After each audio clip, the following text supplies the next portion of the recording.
Welcome to the Deep Dive. We take your research, articles, and notes, and we really try and distill them into the essential knowledge you need to be truly informed. Today, we're focusing our lens on one specific place, Sicily. Right. Italy's largest island, sure. But our sources frame it more as this crucial crossroads of civilizations, almost like a world within a world. And our mission today is to, move beyond maybe the bigger cities and really jump into the deepest, most authentic parts of the island. We're talking about its small towns and villages.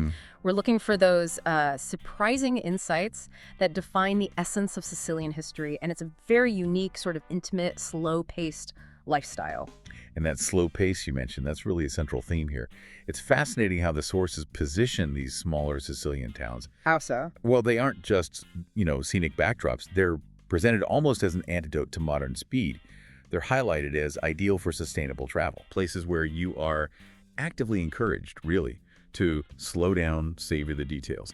It's about moving away from just information overload and getting into genuine experience. That sounds less like a typical vacation and maybe more like a proper immersion. Exactly. But how do we define this authentic Sicily? Is it just like any old picturesque town we stumble upon? Well, ideally, it needs a kind of seal of approval. And in Italy, that often comes from the association I Borghi più belli d'Italia. Italy's most beautiful villages, right? Yeah, and this group, they don't just judge surface beauty. They promote the really deep heritage, the history, art, culture, traditions of these small towns, many of which, were kind of marginalized by mass tourism for decades. So it's a designation aimed at preserving and really spotlighting cultural depth, not just, a marketing gimmick. Precisely.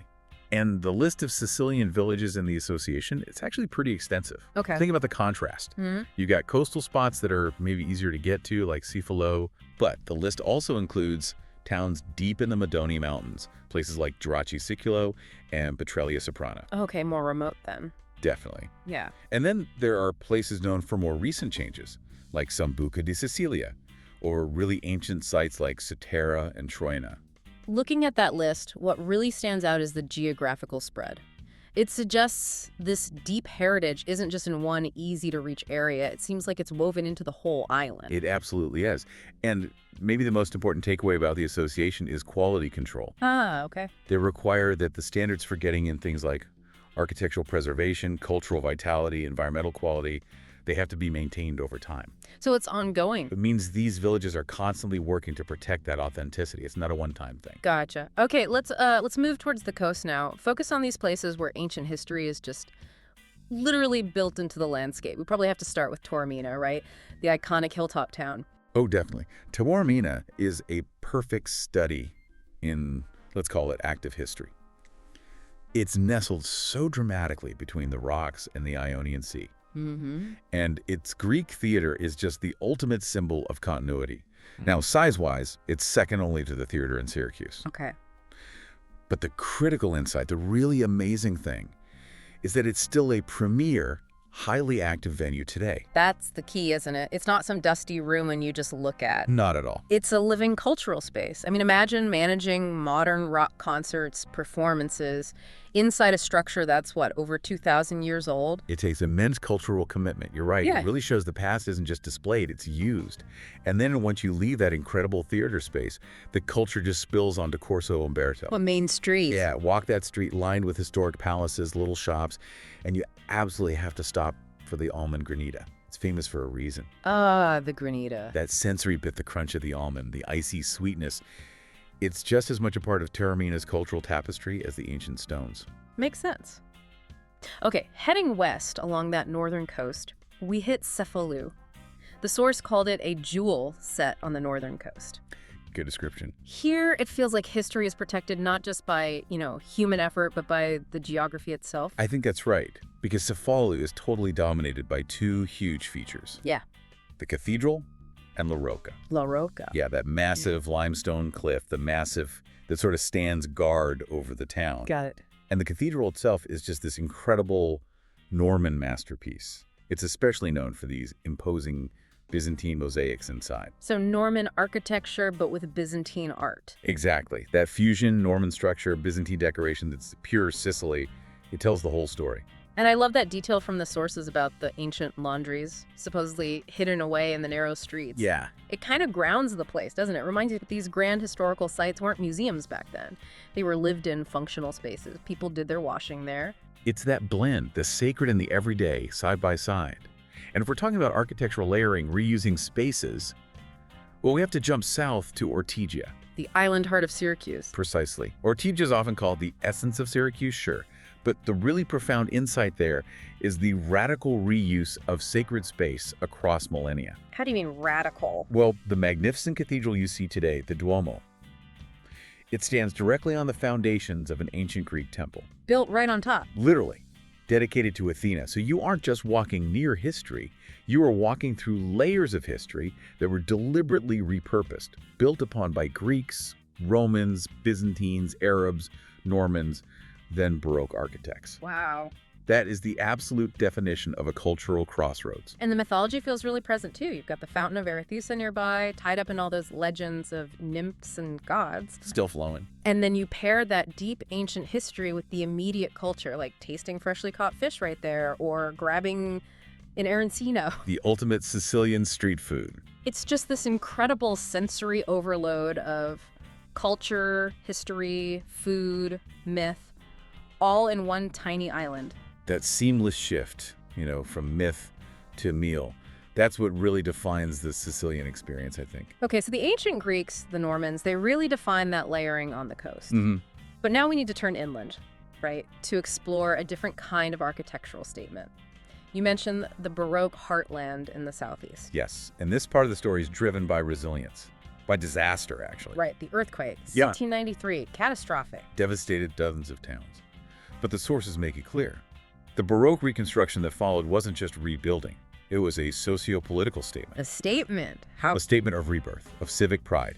And Noto is the absolute prime example. It just glows in its golden limestone. And it was rebuilt entirely on a new site, wasn't it? Further from the original medieval town. Exactly. Which is why Noto looks so unified, so grand. It wasn't slow, organic growth over centuries. It was a planned, deliberate display of wealth, power, and resilience after the quake. You can really feel that walking along Via Nicolacci, especially, I imagine, during the Infiorata. Oh, the flower festival, yes. The street becomes this incredible carpet of petals. It brings that planned urban design vividly to life. And the Cathedral of San Nicolo, it sort of anchors the whole thing, even with its more recent troubles, collapses, and reconstruction. It still remains the symbol of that post-disaster, almost defiant rebirth. And yes, while you're there, you absolutely must taste the local ice cream, often flavored with things drawn straight from that landscape, almonds, pistachios. Right, local flavors. And that same spirit of resilience led to a really fascinating situation in Ragusa. Ah, the dual city. Yeah. After the 1693 quake, the city literally split.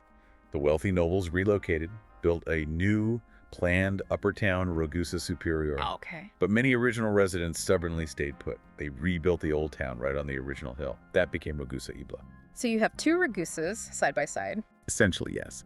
And Ragusa Ibla is just spectacular. It's this maze, a labyrinth of steep cobblestone streets, all culminating in the incredible Cathedral of San Giorgio at the top. It sounds like a physical testament to that internal division, but also to the skill of those Baroque architects designing for such a dramatic landscape. Absolutely. They used the winding streets and slopes to create these amazing sudden perspectives. Before we move on from the Baroque, maybe let's touch on a village that's famous for being perfectly preserved, and then getting famous for it, Savoca. Savoca, yes, the Godfather village. It's fascinating because its appearance, looking so untouched, is precisely why it became famous through The Godfather, right? It wasn't a set built for the movies. Exactly. The movies came because Savoca already perfectly captured that slow, quiet, almost medieval Sicilian atmosphere. It offers this genuine window into the past. And you can still visit the places from the film? Oh, absolutely. You can see the Church of San Nicola, the Godfather Church, where Michael Corleone got married in the film. Right. And you can stop at Bar Vitelli. Still open. It's still open, still serving granita and cannoli. And what's really interesting about Bar Vitelli is that it looks and feels pretty much the same as it did when the film crew was there decades ago. Wow. It just emphasizes that this authenticity isn't faked or curated for tourists. It's just preserved. Yeah. Simply the way life has been there. That leads us perfectly into our final theme, really. The hilltop havens. villages where the landscape itself, whether it's the sea views, the mountain mists, or the volcano, dictates the local flavor and culture. Yeah, we absolutely have to begin with Jerez. It's just physically arresting. High up on a mountain near Trapani. Often misty, I hear. Very often shrouded in this sort of mystical cloak of mist, yeah. Yeah. That altitude, that weather, it creates a real sense of isolation and maybe intensifies the feeling of history. And maybe that isolation helps protect the history, too. Could be. The views from the Castle of Venus up there, phenomenal. Castle of Venus, name for it. It stands on the site of an ancient temple, originally dedicated to the goddess of love and fertility. From there, you look out over the salt pans of Trapani, the Egadi Islands. Just stunning. Another example of the sacred built into a commanding location. Definitely. And the local specialty you have to try. Let me guess. Almonds. Almond sweets. Famous, intricate pastries, traditionally baked by cloistered nuns. It connects the area's unique religious history with its agriculture. Fascinating. Okay, slightly different vibe. Just above Taormina, there's Castamola. Right. Watching over the scene below, Castamola's singular claim to fame, really, is its unique almond wine, Vino alla Mandorla. Almond wine. How does that work? It's a sweet, aromatic, fortified wine infused with almonds. The location itself is spectacular. You get these unparalleled views of Mount Etna and the sea. Better than Taormina's. Arguably even more panoramic because you're higher up. But the wine itself tells a story of local resourcefulness, using what they have. You taste it in these tiny specialized bars and cellars. It connects you directly to the microeconomy of that specific hilltop. Speaking of Etna, there's Castiglione di Sicilia. Maybe overlooked sometimes. Often overlooked, yes. But it's hugely important, especially in the world of volcanic wine. Okay. It absolutely dominates the Alcantara Valley, and its position is key. It's right among Etna's northern slope vineyards. So this is a must-visit for wine lovers. Absolutely essential. Yeah. This is the place to understand Etna Rosso. It's a wine that literally captures the essence of the volcano. How so? The sources really highlight this. The intense minerality, the smoky notes, the structure. It comes directly from that black volcanic soil. The flavor itself is like a historical and geographical record of the land. It tastes like Etna. Incredible. And finally, just to circle back to that perfect blend of different heritages, we should mention Sambuca di Sicilia, not the liqueur. No, not the liqueur. The town in the hills near Agrigento. Oh. Sambuca is just a wonderful final example of that cross-cultural fusion we keep seeing. Arab and Norman again. A real mixed, yes. You see it in buildings like the Church of Santa Maria dell'Udienza. It's proof that this blending didn't only happen on the powerful coastlines. It seeped deep into the quieter agricultural interior, too. Creating these distinct, localized identities you can see in the architecture. And taste in the local wine they produce from the surrounding vineyards. It all ties together. So what we've synthesized here, it feels like more than just an itinerary. It's almost a theory of Sicily itself. How do you mean? Well, it's an island defined by this radical, repeated reinvention. You have the sheer depth of history, Greek foundations, Norman structures, Baroque defiance layered on top of each other. Mm-hmm. And that's combined with the cuisine that deeply celebrates the local terroir, the specific place. Palermo might be the famous street food capital, but it seems the real deep dive happens in these smaller, sometimes harder to reach towns. I think that's spot on. The core message, the takeaway from all these sources is that Sicily really is a world within a world. Yeah. You can feel like you're traversing thousands of years of history in a single afternoon.